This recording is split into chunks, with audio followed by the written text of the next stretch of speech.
Hello my friends and welcome back. I'm Chisgule Gaming, and in today's video, sponsored by the makers of Rise of Kingdoms, I want to talk about my experience with the new Supreme Strife. I got to do the preliminary test version of this, so for what it's worth, I went in thinking that there wasn't a reward, but like there were still going to be like many rounds and we were going to advance or not, but apparently it's just like a one-off. There's no actual advancing. We'll talk about how the rules work. You can see we're holding the Zig at this exact moment. Okay, it's not called the Zig here. It's called the Supreme Spire. Let's talk about it, man. What is this game mode? So, this is a new game mode. It's an 8-kingdom, well, more like team format. And your teams can be cross-kingdom. Now, in this test version, you had to be in like the top power or whatever to be able to participate as a team. We fulfilled that. And here's how it works, okay? You start with a fort, and it's like kind of this like giganto fort worth of territory. And it looks like you can teleport any number of times, like unlimited teleports, which is pretty neat. And you go and you fight against other kingdoms, but as you do that, your troops die. In like every single report in the field, you are losing troops that are gone. Let me pull up some real field reports here. I kind of stopped battling, I don't know, like an hour or so ago when I realized we'd won and it was a practice. But you can see here, this is field fighting. Okay, I'm not swarming a garrison or anything like that. I'm not getting hit by a garrison. But a percentage of your troops are like lost. They're gone. They're dead. Now, there's a bundle or package you can, I think, get when the actual game mode shows up, where you get your troops back. But the point of this, and I can show you my field trades for whatever it's worth, but the point of this is that fielding matters a lot, just like rally and garrison does. And it's not a test of like, okay, who's going to run that speed ups and resources. It's a test of like who actually was controlling the field and traded well enough and had enough troops to like win the day, because you basically are going to run out of troops by the end of this event if you battle hard. And you can see here, like, you know, you get these ratios on screen. Like sometimes I was tanking, other times I was not tanking. And you know, it's like standard field stuff, right? I would say that in this game mode, the field combat was incredibly fast paced. It reminds me of what KVK felt like before the new crystal technology, which kind of makes sense. Now, you do get, for like free when you show up, the equivalent of like a 50% expansion, but you still can use a 50% expansion on top of that. So you end up with like a KVK quantity of troops in every march, right? Which is kind of what you'd expect. Anyways, I can keep going through reports so you can see kind of how I did, but I don't know that it much matters. When the fighting was concluding, I was in 5th or 6th on the leaderboard, which was really cool. If I zoom in, I think I can show this to you. There we go. So there's a leaderboard here for a couple things. One is pact points. We'll talk about that in a minute. Individual kills. I'm 11th now. I haven't done anything for the last like hour. I'm dead weight. But we've already won. But I was around 5th when we kind of got to that point where we'd won, which was pretty exciting. So that's not 5th for my camp. That's like 5th for everybody that's in here, which is pretty cool. We do have a 1960 team in here that we, as it turns out, we were allied with. So we allied with WTF, 0 FKS. You can figure out what that is, and 60 MX. All right. And I think if I were giving constructive feedback for the future versions of this event, it'd be cool if there was a pact leader that was really easy to identify. Because apparently our pact leader wasn't entirely sure who to contact. And you can't even assume that it's like some kingdom that's leading it, because like the pact could have lots of different kingdoms in it. So anyways, a bunch of kingdoms contacted our pact leader. We formed a pact, and you can see they're in orange here, all right? So you can ally up with up to 3 other pacts. A pact is what your sort of team is called, all right? And you can see that over here in the bottom right. There are 45 mains at the start and 5 subs that can come in. Those are reserves, all right? And I'm trying to explain all this, by the way, without reading the rules. So if you're enjoying that, throw a like on here, consider subscribing. But the top 4 pacts advance. And I wanted to show you this rule, because we were playing, and I was like, wait, so how does this work? At the end of the match, the top 4 pacts, by points, will advance. So your pact could be allied with other teams. Your allies as a team as a whole could lose, but you could still advance as a pact, which is kind of wild. So 4 pacts with the most points at the end of each match will advance. So for a time, we weren't holding the center. It was these ducks. In fact, if I get a look at the pact points, let me zoom back in. The ducks have this purple line above us. They are still third. So like if in the next 50 minutes, right, like our allies don't pass them in points, right now it's 60MX at 0 points. But if 60MX, who was our ally and we're winning, didn't actually get to top 4, like they wouldn't advance, even though they allied with the winning team, which I think is not a bad thing. Like, I don't know, you can still advance even if your allies suck, right? So how do you get pact points? Well, there's these 4 buildings on the outside and the 1 building in the center, all right? So getting pact points is the objective. You have about 200 flags that you can drop. As far as I can tell, there's like no resource cost. You're just limited on the number of flags you can have down at a time, potentially. So like, you just drop those flags like crazy, I think. But you get 1,000 points for the first occupation and then 5 points per second for continuous occupation, but you don't produce points while it's under contention. All right. We've not been attacked since we captured this. Taking this is like taking the Lost Temple. There's some guardians that spawn in. This was apparently very easy to do. So we were not sure how easy or hard it would be. It was pretty easy to do. Then off over on the center here, you've got the Supreme Spire that I showed you earlier. And if I zoom in on this, you can see first occupation is 3,000 points with continuous occupation of 10 per second, but does not produce points when it's under contention.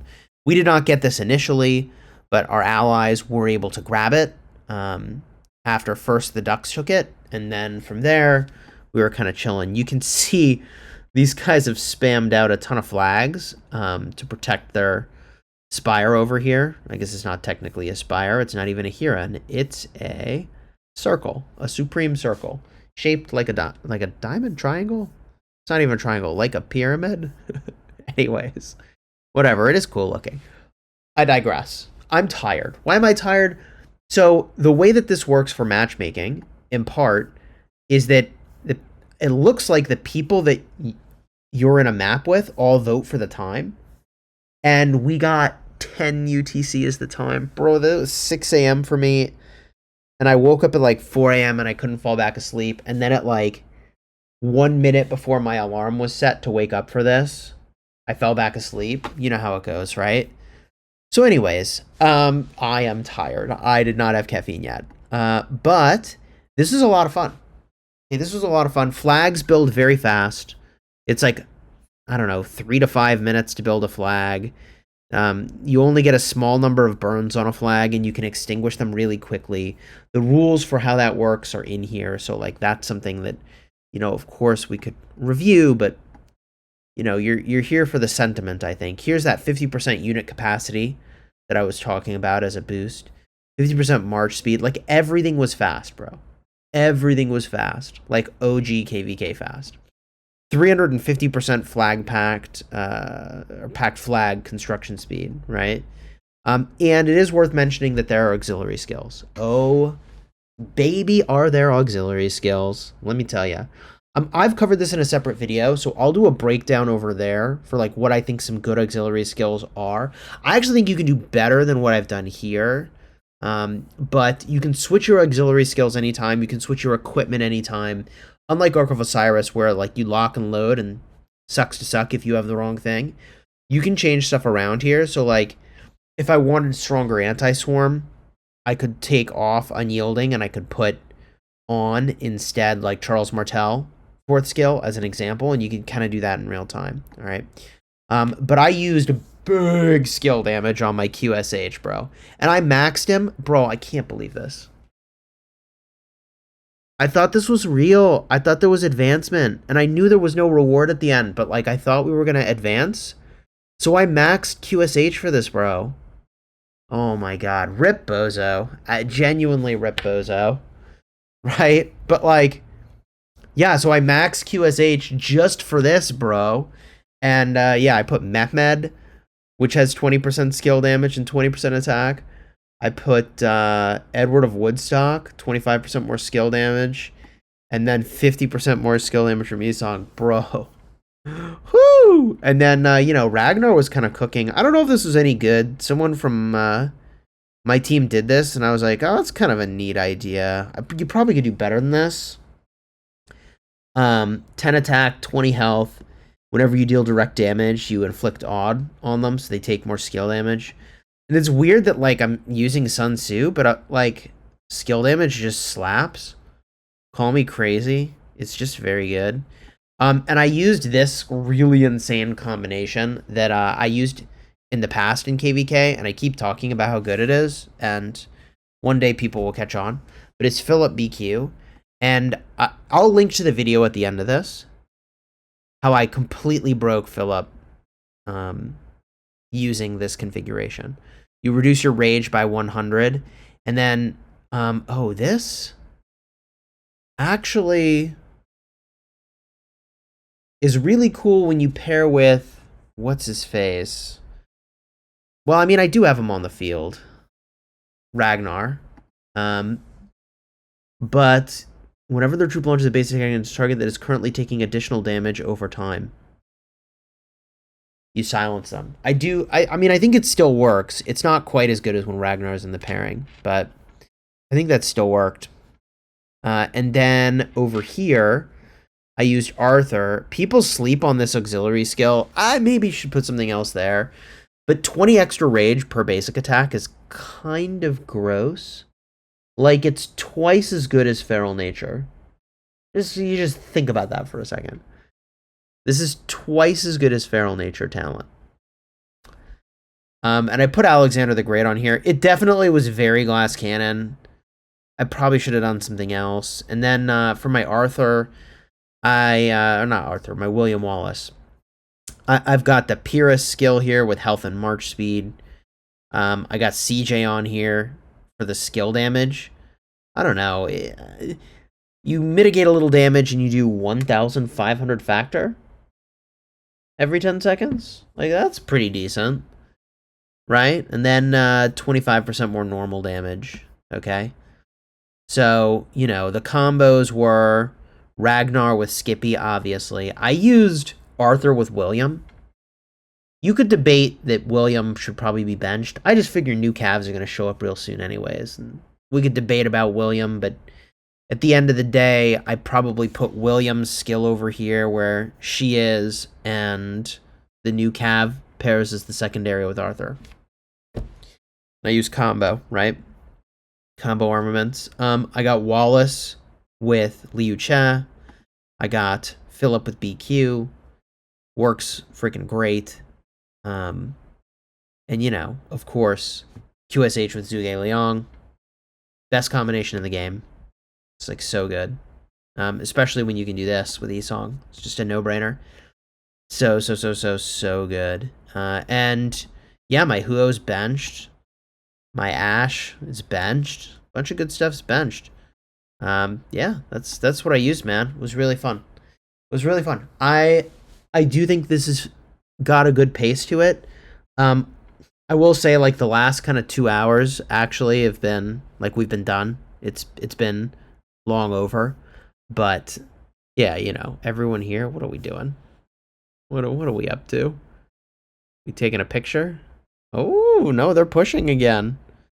All right, well, maybe I'll get back to it. The only reason I didn't stream this is because I'm on frickin' hotel internet, and it is just... I actually can't even believe I'm maintaining a decent connection here to play. It is a little bit shocking, but I gotta get back to it. Everyone here, everyone in the marker. You enjoyed the vid, throw a like on here, subscribe, check the cards in the end screen. You want to see my breakdown of auxiliary skills? It's there. You want to see the other video I promised you that I need caffeine to remember what it was? It'll be there. All right, take care, everybody.